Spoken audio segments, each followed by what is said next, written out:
Magandang hapon sa inyong lahat. Pakibati yung katabi nyo. Salamat, nandito ka.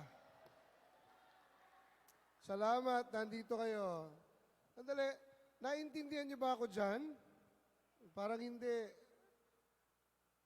Hindi nila ako naintindihan dito. Sa side na to.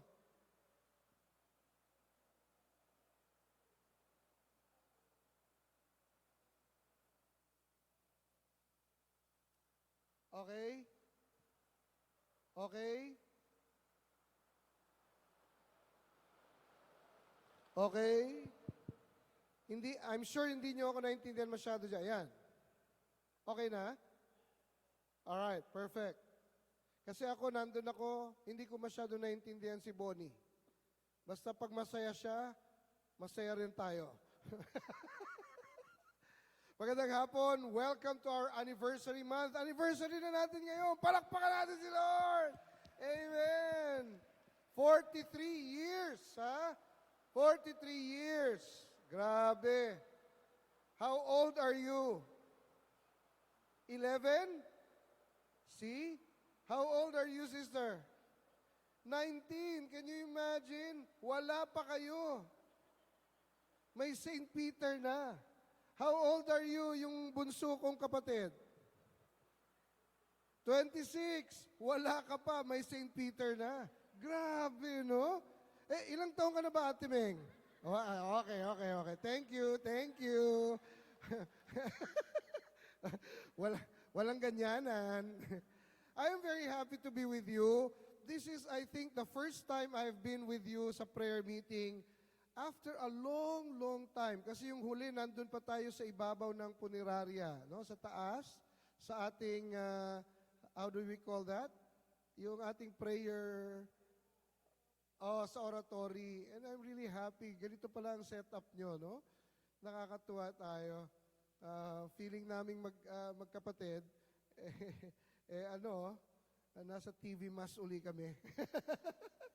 I was surprised. And I'm really happy kasi alam nyo naman na I have been a member of the St. Peter when I stepped in Manila. No? Ako po'y from ako'y from the province, but it was Brother Ernie who met me and encouraged me to come to Manila because that is where, according to him, that is where the action is. Now, nandito na ako sa Manila, gustong-gusto ko nang umuwi sa probinsya. Hindi, pero really, my life changed when I came and St. Peter embraced me. No? Biro mo, 43 na. I founded a community which is now 18 years. 18 years old na kami. O biro mo, tapos I co-founded another community ahead of it, mga 24 years na rin sila. O pero grabe, it was all St. Peter the community who took care of me well.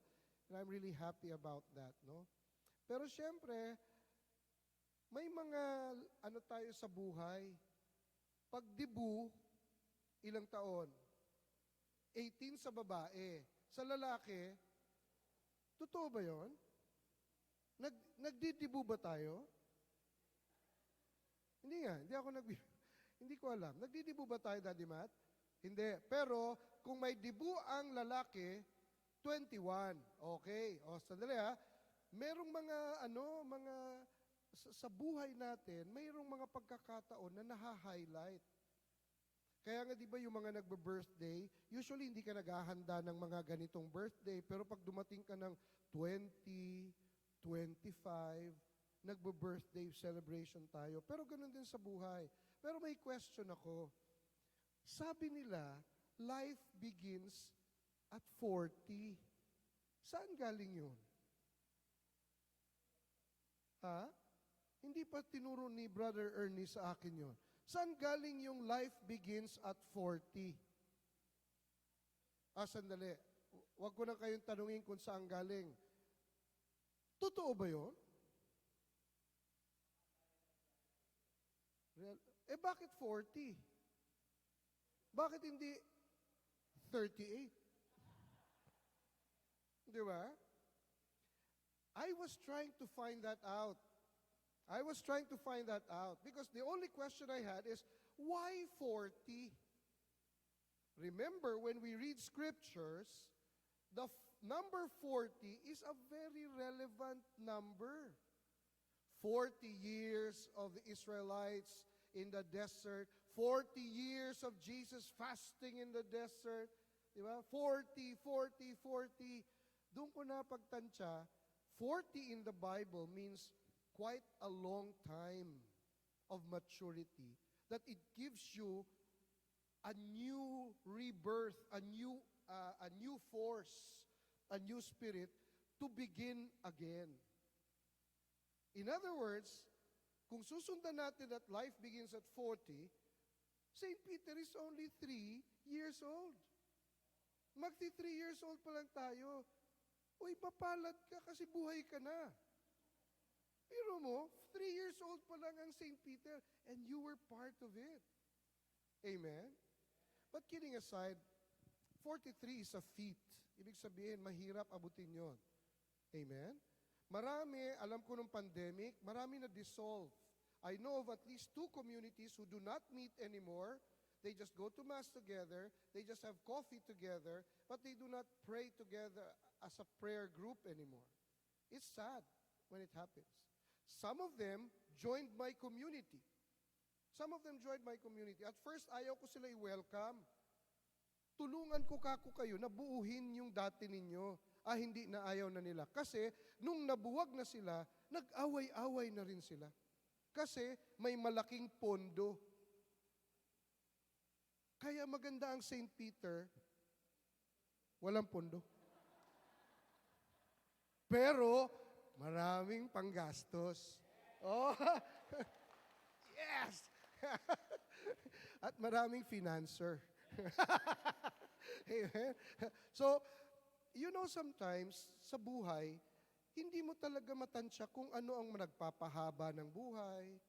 Kung ano talaga ang yung iba, ayaw ng mahabang buhay, pero low quality naman. Yung iba, gusto nila maikling buhay lang, pero high quality, HQ naman, high quality. So sometimes, if you talk about life, when we talk about longevity, there are a lot of factors that can help us, stay forever. Stay forever. Or stay for a long, long time. But sometimes we have to choose those factors that are really within us. And that is actually really in the plan of God. Nasa plano ng Diyos. Kaya minsan, di ba tayo, no? Ang daming mga kinukuskus. Ang dami nating mga ina-apply, iniinom. No? Tapos panlabas at panloob. Tapos minsan yung iba, sinubukan, nadismaya naman. Kasi hindi bagay sa kanya. And sometimes these factors work for others, but it doesn't work for others. It works for some, but not for all. Now, this is where the Word of God comes in. Dito pumapasok yung salita ng Diyos. Kasi ang salita ng Diyos, kahit sino ka, kahit kailan, babagay sa iyo yun. Amen? Dito pumapasok yun. Sa mundo marami. Sabi ng iba, magpapaya ka lang, puputi ka. Hindi naman nila alam na yung papaya, dapat pala ikuskus. Inulam ng inulam. Hindi sila pumuti.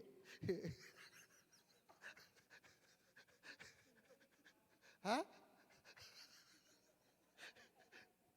Pero pag ginaganon yung dila, ang puti. Sabi nila, ang glutathione daw, pampaputi. Meron na glutathione sa amin. Hindi naman pumuti. Buhok kang pumuti. Yung itsura niya, maugyapon sa Bisaya, ganun pa rin. So, minsan sa mundo, no, maraming nakakalito. Pero again, ang salita ng Diyos, kahit kanino, bagay. Amen? Inisip ko nga yan, kahit ba sa mga hindi naniniwala sa Diyos, bagay pa rin. Because the Word of God is a universal principle for the goodness and the best of man. And it comes from a source that cares and loves all. Amen? So ibig sabihin, ang kliyente ng salita ng Diyos, hindi lang iilan. Ang kliyente ng salita ng Diyos, lahat tayo. At doon dapat tayo humuhugot, doon tayo dapat humuhugot ng ating pang forever, ng ating pang matagalan. Uy, pero sandali, may forever ba? Meron? Oh, anyway, wag na nating pag-usapan yung forever kasi baka magkagulo tayo. I like to read something in scriptures because the Word of God is supposed to be our guide. The Word of God is supposed to be our food. The Word of God is supposed to be our strength and principle.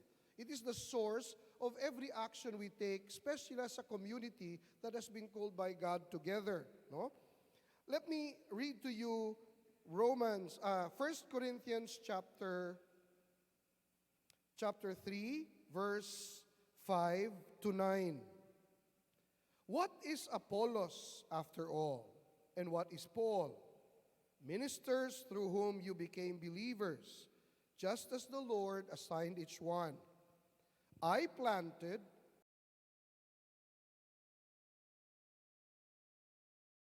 Apollos watered, but God caused the growth.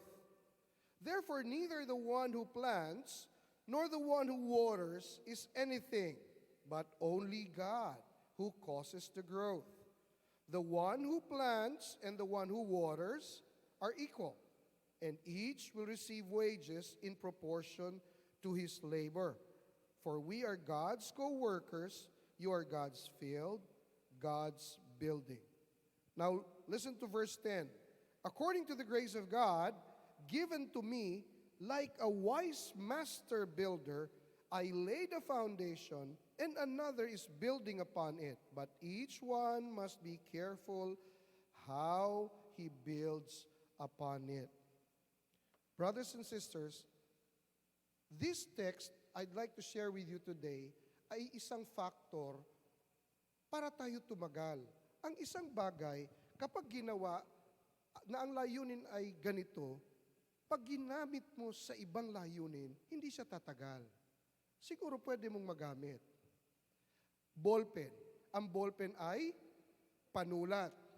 Pero ang ballpen, pag nagalit ka, pwede mong pang saksak.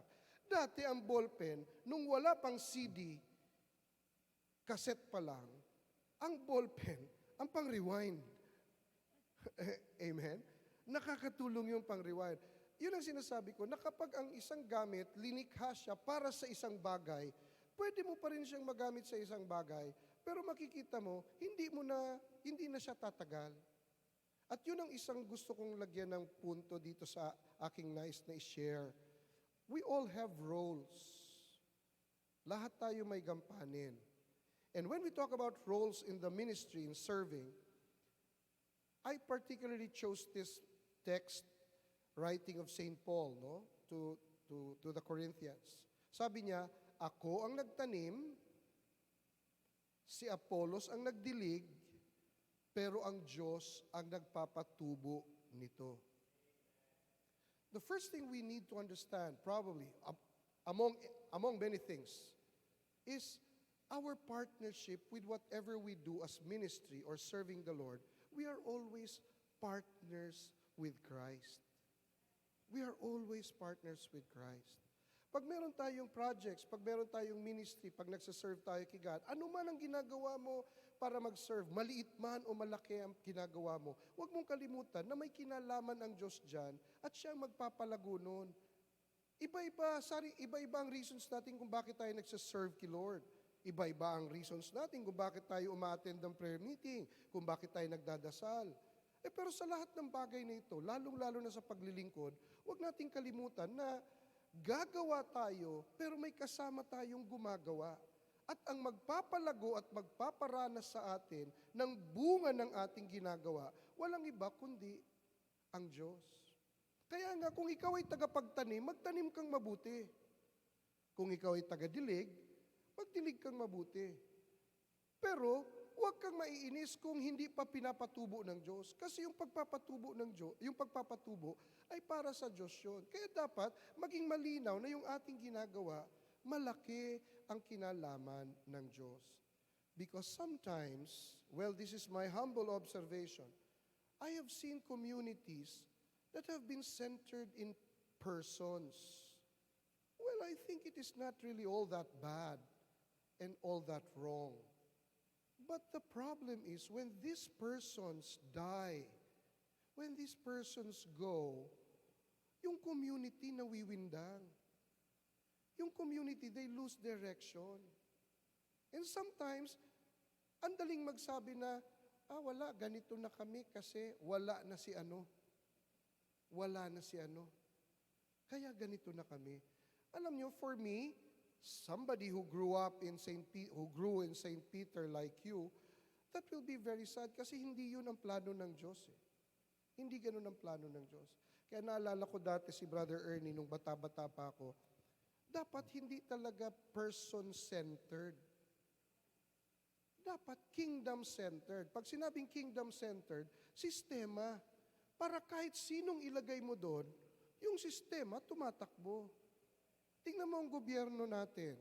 Sorry pero minsan ang gobyerno natin, yung sistema nila, depende kung sinong nakaupo. Kahit na ang ganda-ganda ng sistema nung nakaraan, hindi itutuloy yun nung mananalo ngayon. Kasi hindi ko sistema yun. Si Jesus was very clear on that. He was very clear. That's why yung kanyang mga preaching before us, in the kingdom of God, it's like this. Do it like this. Tapos si Jesus mismo, alam na niya na aalis siya Kaya nag-form siya ng 12. Di ba? Nalaglag pa yung isa. Pero dun sa 12, meron siyang inner circle. Midnight cabinet. Si Peter, James, and John. Pero diskarte niya yun Pero maliwanag sa kanya na kahit siya ay Diyos, alam niya na after He rises from the dead, a few weeks after He will go up. He will go up. He will no longer be, they can no longer talk to them as how we're talking now. But of course the Father in all His great love, will send the Holy Spirit. Pero ganun pa rin, iba pa rin Amen? Iba pa rin. Ang role ng Holy Spirit is to teach us and make us remember what Jesus said. Amen? Kaya we are named after Jesus. We're not named after the Holy Spirit. We are named Christians after Jesus and not by the Holy Spirit. Kasi ang tinuturo sa atin ng Banal na Espiritu at pinapaalala sa atin ay yung itinuro mismo ni Jesus na siyang salita na nagkatawang tao. Kaya isa ito sa gusto kong i-share. I'm sure among the many, no? Na even in our systems, even in our tribes, even in our ministries, dapat paminsan-minsan, titigil tayo, liliwanagin natin na may kinalaman pa ba ang Diyos dito? Kasi pwede rin na pupunta kayo dito o magsaserve ka kasi nandun si mama mo, nandun si papa mo, o kasi scholar ka, pwede rin yun At hindi po masama yun, Hindi masama yun. Pero iba kasi, kapag ang ginagawa mo ay dahil katuwang ka ni Kristo. Amen? Iba kapag ang ginagawa mo, sandali, kailangan ako ni Lord. Di ba ang sarap-sarap nun? Kaya nga lagi kong sinasabi na, hindi lang tayo ang believe sa Diyos. Believe din sa atin ang Diyos. Amen? Minsan iniisip ko, tingnan mo, ang tagal-tagal ko na ring preacher. Tapos minsan may mga ginagawa ako na pagkatapos kong gawin, wow, ang galing naman. Hindi ko lang masabi na, pag ako lang, siyempre sinasabi ko, wow, ang galing ko. Kasi ako lang Pero pag luluhod na ako sa gabi, binabalik ko na sa Kanya lahat, wow Lord, ang galing mo naman. I'll give you an instance. In 2009, I was called by a couple, an old couple, matandang mga taga-BF sila, na yung anak nilang kakakasal lang, siguro mga 8 or 9 months pa lang, mayayaman ito sa BF, no? Basta BF Parañaque. Brother, kausapin mo nga yung anak ko at saka yung asawa niya. They've been married for almost a year now, but they seem not to see eye to eye. There is a trouble somewhere. Aalis na sila for Canada. Ako naman, since mahal na mahal ko yung couple na yon at mahal na mahal ako ng couple na yon, o sige, in-schedule ko, Starbucks. Siyempre, sayang yung kape. No? Nag-Starbucks kami. Nung nag-usap na kami ron, buti na lang, kumain muna kami. Kasi nung nagsalita na sila, mahirapan ka ng kumain. Kasi yung kaso nila, hindi kumain, mayayaman ito ha. Nagbabangayan yung mag-asawa, ang gagandang mga bata. One was 21, the other was 23. Ang gagandang mga artistahing mga bata. Tapos pag magsalita, napaka-eloquent, napaka-articulate pag magsalita, mga matataas ang pinag-aralan. At mayayaman ito. Kaya lang talagang nag-aaway sa harap ko. Ako, hindi ko alam ang gagawin.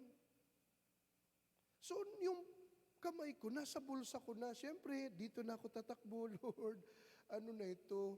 Hindi ko alam ang gagawin dito. Biglang, ako naman, gatong ako ng gatong kasi wala akong masabi. So, gagatungan ko sila para magsalita sila ng magsalita kasi wala akong masabi eh. Tapos, talaga, ginanong ka? Ba't mo ginanon? Away na naman sila. Ako naman, Lord, anong sasabihin ko rito? Hindi ko alam. Until it came to my mind, you leave your car, you take my car, we will go somewhere. Dinala ko, kung kayo taga-BF, may Starbucks doon dati, isa lang ang Starbucks doon dati, papasok ng BF, dinala ko sila sa PCJ, Presentation of the Child Jesus Parish.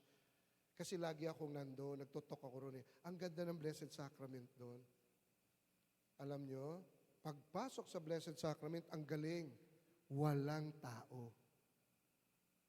Sabi ko, young lady, you go there in that corner. Young man, you stay there. That is Jesus. Talk to him about your concern. All right? But kneel down. Kneel down. Talk to him about your concern. Doon ka magsumbong. Doon kayo magsumbong. Ako, nakatayo lang ako doon sa may pinto. Lord, hindi ko alam ang gagawin dyan. Tulungan mo naman sila.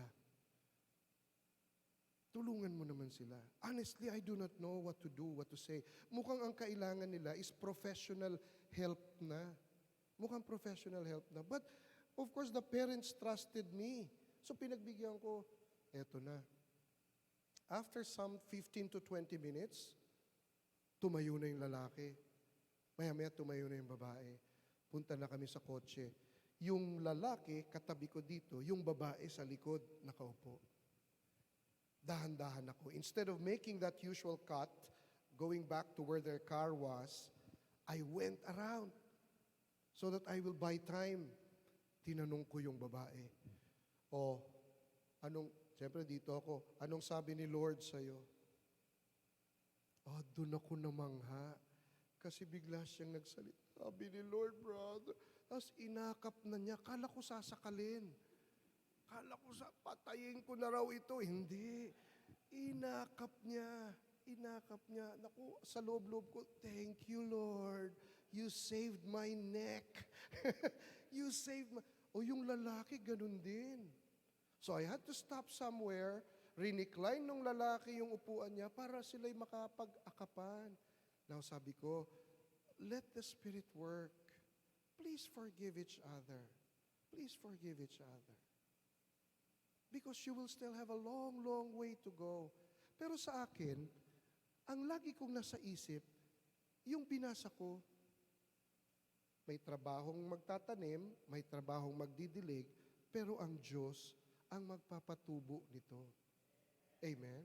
Maybe my job that night was just to be there, make sure that something will happen, but I was already invoking the Lord. Brothers and sisters, this is one factor that we should not forget. No? Kaya paminsan-minsan, maganda yung titigil tayo, para saan ba itong ginagawa ko? Ayan, si Silas, minsan, dapat tatanungin natin. No? Yung mga bata, pati kayong mga bata, para saan ba to? Siyempre sa una, kay mama, andito si mama, andito si papa. Pero dapat, dumarating yung punto na, hindi, nandito ako para kay Lord. Amen?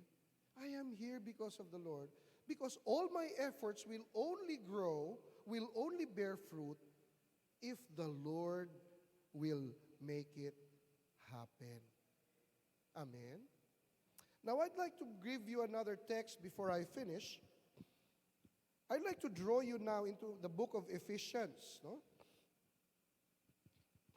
In Ephesians chapter 4,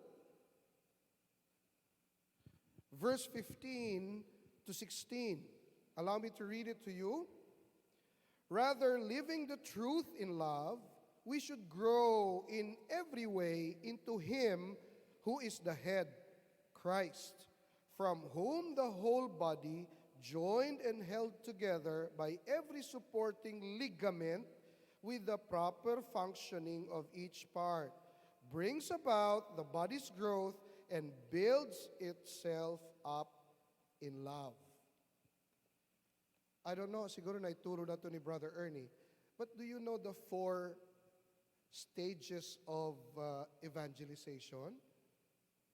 Alam ko mga genius kayo, kaya hindi nyo na naaalala yon. Kasi ang mga genius, maikli lang ang memory. Ha? Ano nga yung sinasabi ko?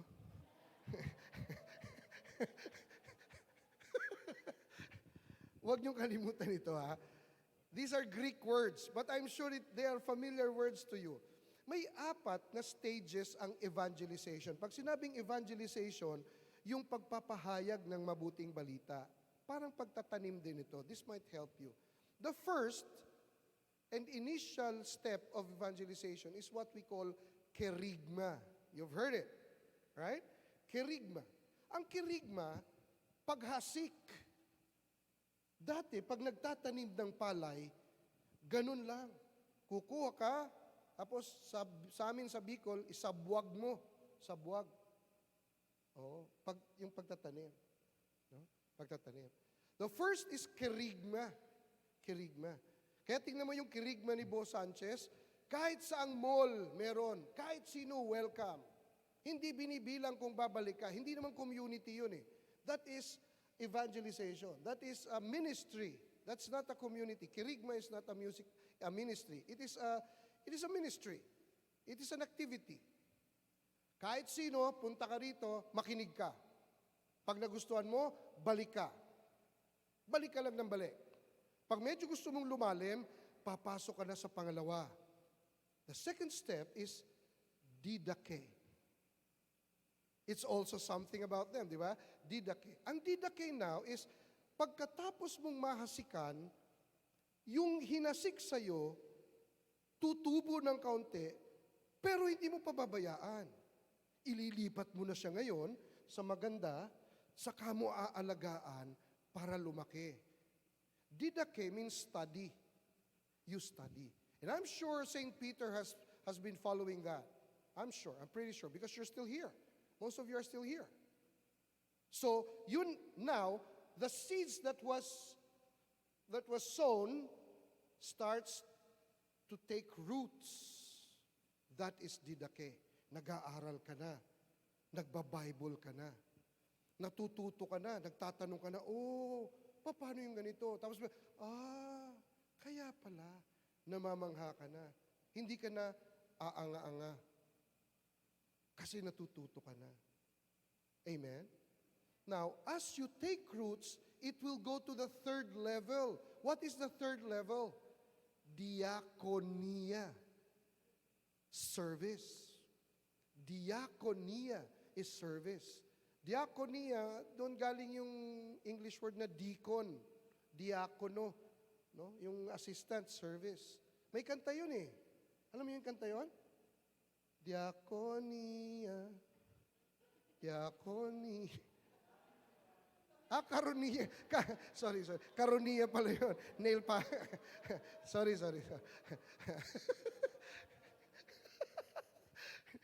Nahalata yung mga edad. Ano? hindi nila alam, wala silang reaction. Ano raw? Anyway, diakonia. Now, as you continue to study, makita mo nagsaserve ka na. Kasi nagkaroon na ng ugat yung salita ng Diyos. Yung salita ng Diyos nagbubunga na. At ang kadalasan na bunga ng salita ng Diyos at eksperyensya sa Diyos ay paglilingkod. Makita mo, nagsaserve ka na. Nandiyan ka na, naghahanap ka ng, nandito ako, anong pwede kong magawa? That is the diakonia. And of course, ang target talaga nitong evangelization is the last. Alam niyo ba yung last? Koinonia. Koinonia is the last stage. Uy, ito na yung koinonia. The community. Kaya tingnan mo si Bo Sanchez, kirigma, trabaho yon. Didake, mga libro yon na maliliit. Wala silang malinaw na diakonia. Pero meron silang training ng mga feast builders. Pero ang community nila, wala doon. Anong pangalan ng community nila? LOJ, Light of Jesus. Yun ang kanilang koinonia. Koinonia. And my dear Saint Peterians, tama bang tawagin ko kayo? Hindi yata kayo yung Saint Peterians eh. My dear Saint Peter community, tayo ang koinonia. Patuloy na nag-aaral, patuloy na naglilingkod, pero lumalagot, lumalalim ang samahan na parang isang pamilya. Kaya nakakatuwa na makikita mo si Daddy Matt, nandiyan pa rin, si Sister Del, na wala na naman, no? Si Ate Meng, di ba? Makikita mo, ha? Tapos biro mo, nandito si Erwin, si Sexy, tapos yung mga anak nila, kasi lalaki na nila, alam mo yun ang koinonia. Kasi maraming community, pag nakuha na yung gusto, pag okay na, mawawala na. Amen? Mawawala na. And this is what I read in the last part. We have to grow in love. Tapos, every ligament, no? Nakalagay doon, every ligament. Ano ba ibig sabihin ng ligament? No? Yung salitang ligament, doon galing yung salitang religion. Ang religion is re and ligare. Ligare is the same root word in Latin of ligament. Ang ligaments, ano ba ang ligaments? Ito, mga kasukasuan, yung mga nagdudugtong. Nagdudugtong yan ang ligaments eh. O kaya pag sinabing re-ligare or religion, dumugtong ka ulit. Kaya minsan, hindi tama yung sinasabi ng mga kapatid nating iba na hindi importante ang relihiyon. No? Hindi rin tama yun eh. Alam mo ang tamang sabihin doon, mas importante ang relasyon, pero importante ang relihiyon. Amen? Kasi yung relihiyon, these are sets of practices, these are sets of thoughts and guidelines para tayo, yung ginagawa natin, nakadugtong lagi sa Diyos. Kaya nga liga, religion. Yung legion doon, galing sa ligare, ligament. Idinudugtong ka. So religion brings you back. Idinudugtong ka uli sa Diyos.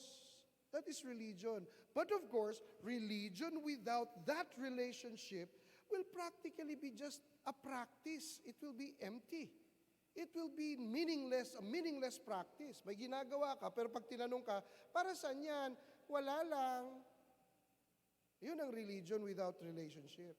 Anong ginagawa mo? Wala lang. Ba't ka nagsisimba? Wala lang. Ba't ka nagro-rosary? Hindi wala lang yun. Bakit? Yung ginagawa natin, pampalalim ng ating relasyon sa Diyos. Amen? And my dear brothers and sisters, in this second point I'd like to share with you this afternoon, in the 43 years and the years to come, let us watch out with this. We continue to grow in love, pero yung loving natin, dapat yung ligaments laging nakadugtong. Laging nakadugtong sa Diyos. Living the truth in love, we continue to grow as a body. Pero tingnan niyo yung words ni St. Paul, into Christ Himself who is the head. into Christ Himself. Dapat, ang growth natin, papalapit ng papapalapit, palalim ng palalim sa Diyos. Hindi lang growth na, uy, lumalakas kami, dumadami na pondo namin, uy, marami na kaming chapters. Kaya nakakatuwa ang St. Peter, kapag tinatanong si Brother Ernie, bakit wala kayong chapters? Ang dami nyo nang tinulungan. Kaya kami rin, sa Hand of the Sower, wala kaming chapters. Pero ang dami naming tinutulungan. Hoy, hindi lang dito, pati sa abroad. Sosyal. Diba? Kaya ako, as a formator, every year, mag-a-abroad ako. Kasi siyempre, dalawin ko sila. Parang si St. Paul. Every year, I'll visit this group. This group. Pero tingnan mo you don't call them hand of the sower. But we continue to make sure that we grow into Christ. Into Christ. Amen? Kaya nga, final exhortation, natuwa ako, nakita ko si Toti Nung nakita ko si Toti, unang pumasok sa isip ko, uy, buhay pa pala to. Joke lang. Kasi nung nagsisimula ako sa St. Peter, si Toti, nakikita ko na to. Doon sa taas. Pero si Toti, nung tumatagal, siyempre may buhay siyang sarili, nagmi-ministry siya sa iba. Pero you know, you always come back home. Amen? You always come back home. Uy, ito yung koinonia. Because all your diaconia, your kerygma, and even your didache will be nothing if you don't achieve koinonia. Pero, this is the challenge. Dapat, may sumunod na. Kaya kayong mga bata pa, maganda ito. Nakita ko siya, enjoy na enjoy siya sa joyful song, na pati yung Come Holy Spirit, sino-joyful niya na.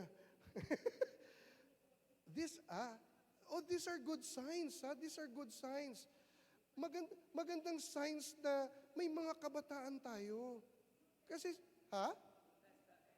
Exactly. Kasi si Brother Ernie,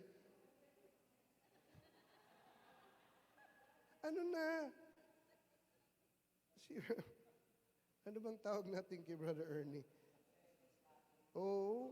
Si Brother Ernie, ano na yan? Basta, no? Although siya ang talagang pinagmulan ng lahat ng ito, pero ikatutuwa niya kapag nag-grow na tayo, tapos may kanya-kanya na rin tayong mga added style, added ingredient. Kasi the Holy Spirit is, He blows where it wills. Amen? Kanina, nung tinugtog yung This is the Day, sabi ko sa sarili ko, ano ba ito? This is the day na naman. This is the day pa rin. Pero nung tumatagal, gumaganon ako, shucks, na-miss ko to Na-miss ko to Tapos sumunod pa yung What a Mighty God. Sumunod pa yung Let Us Jump and sumunod pa yung, nung una, ano ba to? Ganda-ganda ng lugar, yun ang kanta. Ganito pa lang ako, kanta na namin yun. Ngayon, ganito na ako. Yung pa rin. Pero habang tumatagal, tignan mo Holy Spirit habang tumatagal, shucks, na-miss ko yun That's what a mighty God. Tapos binanat pa nila yung alive, alive. Alam nyo dati, ang tawag sa akin, nung nagsisimula pa lang ako, si alive, alive. Sinasapak ko yun. Pag dumarating ako sa university, ayan na si Odi, si Alive Alive. Hanapin ko yung sino nagsabi, sasapakin ko yun. Banatan kita. Kasi ang tawag nila sa akin, Alive Alive. Kasi yun ang uso noon. Alive, alive, alive forevermore. Naalala ko, pero look at the Spirit, no? I was enjoying it. Shucks, sabi ko, na-miss ko ito. Ayan, si Daddy Nel. Yeah, praise the Lord yun. Pati yung sasakyan niya. I know, I remember. Hindi na inabot ng mga anak ko inabot niya si Daddy Nel. Basta, yung gitarista. Oh, gitarista, magaling mag-gitara yon. Alam mo, turuan mo ng kanta yon na ang ganda-ganda. Pag tinuro niya, iba na. Mas maganda na, mas maganda na. Very good. Mas maganda na. Ang dami kong tinuro doon. Nung tinuro niya, sandali, sa akin ba galing yan? Kasi gumanda na, mas lalo nang gumanda. Daddy Nel, we love you. Alam, alam mo naman yon, mahal na mahal ka namin. So, ay, nandun na rin pala si Mami Bebot, no? Nako, rock and roll. Oh, praise be to God. But brothers and sisters, in my joy, allow me just to share this, no? The first thing is our roles. But in our roles in whatever we do not forget God is always a partner. But He is the most important partner. No matter how small the task you're given in the community, no matter how small your mission is, do not forget God is your partner and He will make it grow. The second point I'd like to share with you is make sure that we grow into Christ. We grow into Christ. This is the danger of communities now. They get their charisms and then they call the shots. And sometimes, habang tumatagal, hindi mo na maaninag si Jesus. Ang growth nila is to themselves already. Then they make a name. Then they become famous. Na minsan magdududa ka na, bakit ganito na? We have to grow in Christ. And then our ligament, dapat magkakadugtong tayo. At ang lagi nating is love. It is always love. And of course, the challenge is to pass it on. Kaya kayong mga kabataan na nandito, I hope you can appreciate the privilege of having a community like this. I hope you thank God and see how privileged you are that your parents grew up here and served here. I hope you always manifest that joy of being a member of a charismatic community, of a community like St. Peter. I've been telling my daughters, little by little, don't worry, follow me now. Later on, you will have to do it on your own. I will not force you anymore. But when they were kids, just come with me, no, come with me. Oh, pero there was a certain point, ang banat ko, are you coming? Are you coming? They will come. Now they're serving with me. Amen? O, pero dapat alam natin yung task natin. Katulad ng mga magulang. Sa una, formator ka. Uy, pero dapat alam mo kung kailan ka advisor na lang. Pero dapat habang formator, magpaka-formator ka, i-form mo. Amen? I-form nating mabuti. May mga magulang ngayon na hindi ko alam kung saan nila nakukuha yung mga turo nila, na yung mga anak daw nila, dapat kaibigan nila. Kaibigan mo? Ang liit-liit pa? May darating ang punto sa buhay na kaibigan mo yon. Kaya nga maganda na, talagang, Lord, ano bang sinasabi mo rito? We have to grow into Christ. We have to grow into Christ. Amen? And of course, with all joy and gratitude also, I'm very happy to share the Word of God to you tonight, with you tonight. No? At lagi pong bigyang kinalaman ng Diyos. Huwag kayong mag-alala. No? Laging bigyang kinalaman ng Diyos. Diba? Yun naman ang battle cry ng St. Peter Unlad. Unahin natin lagi ang Diyos. Maraming salamat.